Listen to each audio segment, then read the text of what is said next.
An international school is a melting pot of languages, cultures, and you see that so much within the student culture. The students, of course, in any school are the most important people, the VIPs. Let's get it right. We're there for them. We're there to teach them, to educate them. Of course, how we do it is a different ballgame. So at GMIS, we have many groups. Let's start with the Indians. Obviously, they're very famous for being exceedingly strong in academics, especially the sciences, very good in technology, and of course they're pushed by their parents. Parents are very important for students. They do a lot of the work. You've got good parents, generally you're going to have a good student, and vice versa, of course. Second group would be the Sindhis. These are the Pakistanis, and most of them were Indonesian at the time. It was strange because the Indians and the Pakistanis don't generally get on.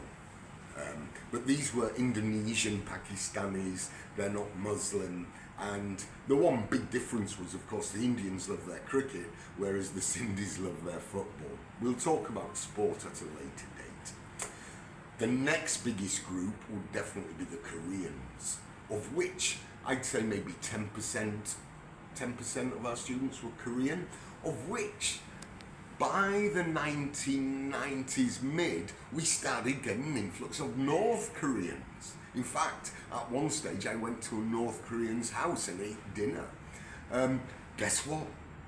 Well, I mean, my love of Koreans knows no bounds, but the bottom line is the North Koreans were just as strong as the South Koreans. Musically, my God. Sports, physical. And of course their temperament is strong, both boys and girls. I love me Korean kids. Next, of course, were the Filipinos and the mixed kids, like my daughter was a mixed kid.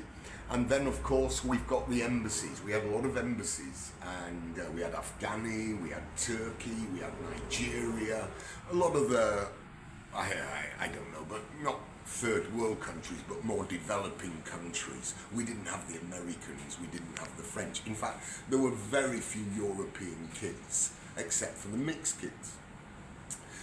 One thing you noticed almost straight away, and it goes without saying, at lunch, guess what? There were the Indian kids together, there were the Sindhis together, there were the Koreans together. That's how it works. However much you want to push diversity and multiculturalism, no, don't be silly. At the end of the day, the Koreans stick with the Koreans. We did have actually a couple of Japanese, and one thing you do notice is the Japanese Korean, they don't get on so well. Another thing, when I talk about Indian, okay, so let's go back.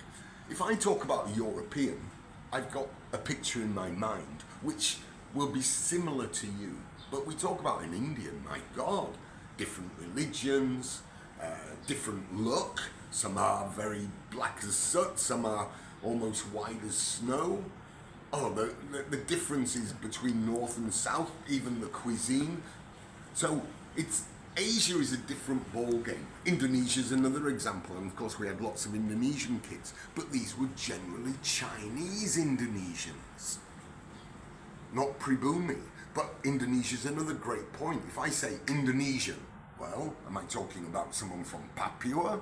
Am I talking about a Javanese? Am I talking about a Chinese? Again, different religions, different traditions. It doesn't mean it's not a country, but this is a very big difference. Africa's the same, of course.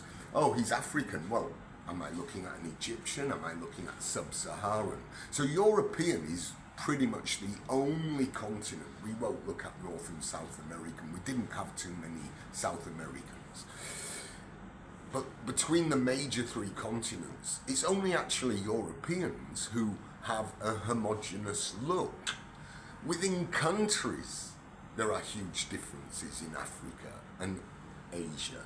Generally, you don't see that in Europe. So the kids, the students, as I said before, we were very much an education institution for the first, I'd say, 10 years.